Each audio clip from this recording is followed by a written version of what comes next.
بسم الله الرحمن الرحيم وصلى الله على سيدنا محمد وعلى آله وصحبه أجمعين. وهذا كل سلام يا لما أنتين سلامة إسلامك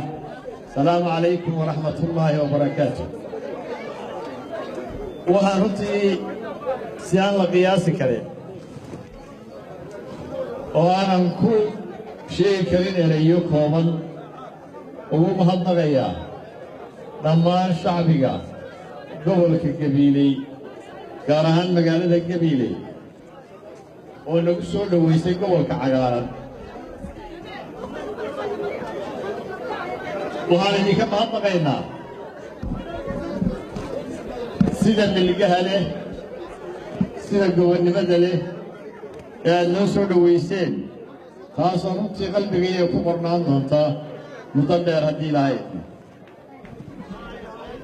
وهاكو فرحسناي إن قبيلي هبا تشوفو أو كنام ليو markii ugu horeysay maaha markii ugu dambeysayna noqon mayso Gabiley waa magaalooyinka ugu muhiimsan Jamhuuriyadda Soomaaliland waxay haldoor ka ahaan jirtay xilligii gobonnimadoonka abwaanadii suugaanta halgamayaashii iyo dadkii soo halgamay dalkan wax soo saarka iyo tacliinta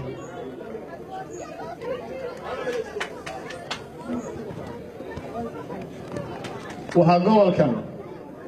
aan ku kalsoonahay inuu yahay gobol aad u xejiyey dardarankii Allah u naxariistay abwaan Cabdullaahi Timacade oo muxuu yidhi dugsi mare qabyaaladii waxay dumisay mooyaane rag baa waxay lahaayeen degmooyinkan iyo gobolkani axsaabta kale waa ku martay waxaan sheegayaa oo weliba ku dhaaranaya inaanan gobolkan marti ku ahayn waxaan ku dhaaranayaa inaanan gobolkan cidna abbaan uga baahnayn waxaan ku dhaaranayaa ilaahayna ka rajaynaya inaanan cidina iga cod badan doonin gobolkan gobolkan waa gobollada ugu wax soo saarka badan waa gobollada ugu codka badan muddo dheer gobolkani wuxuu doonayay in loo sharciyeeyo gobolnimo waan rumaysnahay ninkii ugu halganka badnaa gobolka doonistiisa inuu xildhibaan Bashiir Tukaale yahay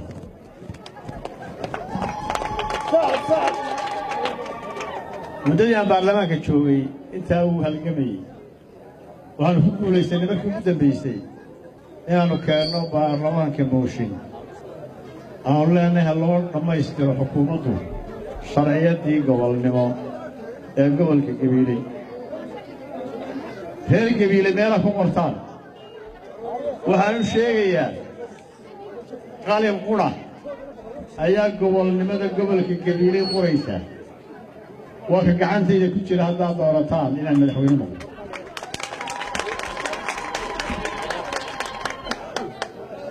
haddii madaxweynayaashii hore ka waafteen waxaa idiin sheegayaa waa saxiixaya haddii ilaahay ka dhigo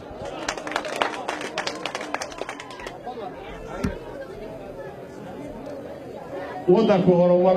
badan buu u baahan yahay xukuumadahayaguna way badnaan doonaan barnaamijkaan ugu talagalay Gabiley iyadoo dadku milicda taagnay baanu sheegi doonaa haddii ilaahay ka dhigo laakiin waxaan hordhac ka dhigayaa barnaamijka iyagana ku qoran in dhammaan gobol la soo nooleeyo madaarada Jamhuuriyadda Soomaaliland waxaana ka mid noqon doona madaarka kala bayd Allahu Akbar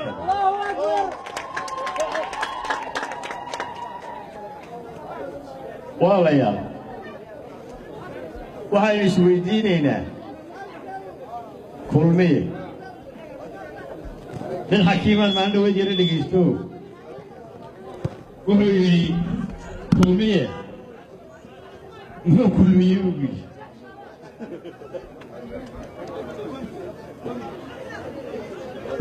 وهكذا قرأ إنك حكيم كا شوح أيو كومية يومي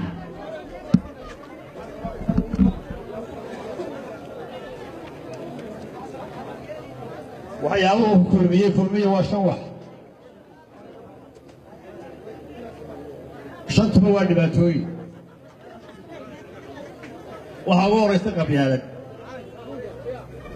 هو كواي halkan waxa la reebel soo ma yoro waxa kamida shaqalaan oo dhalinyaradu ay naga tahay waxa uu sii daran sicir barar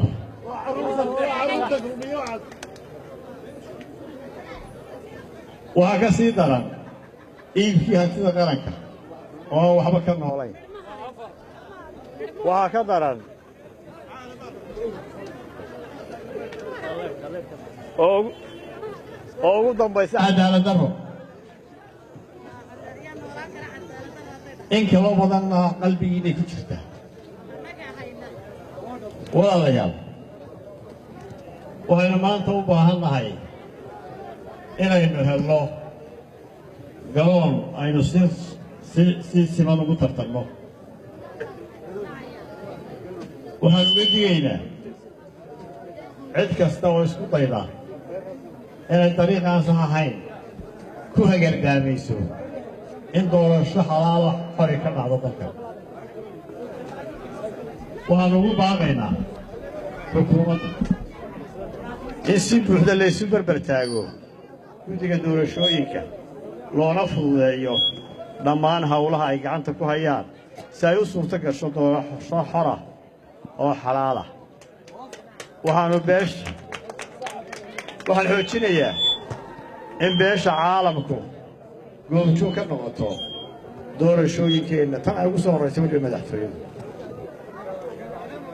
waxaanu ku kalsoonnahay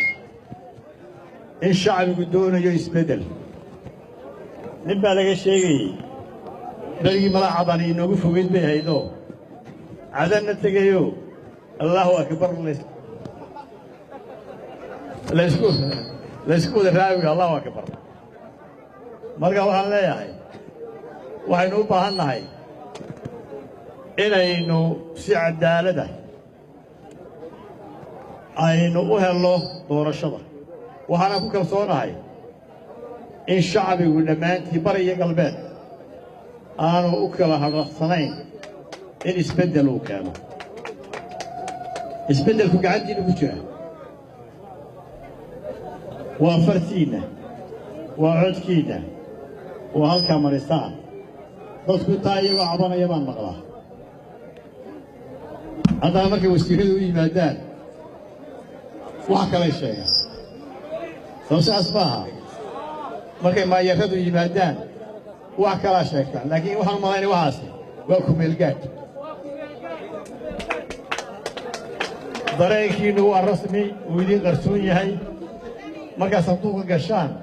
ilaahay mooye cid idinla joogtaa ma jirto wasiir ku arki maayo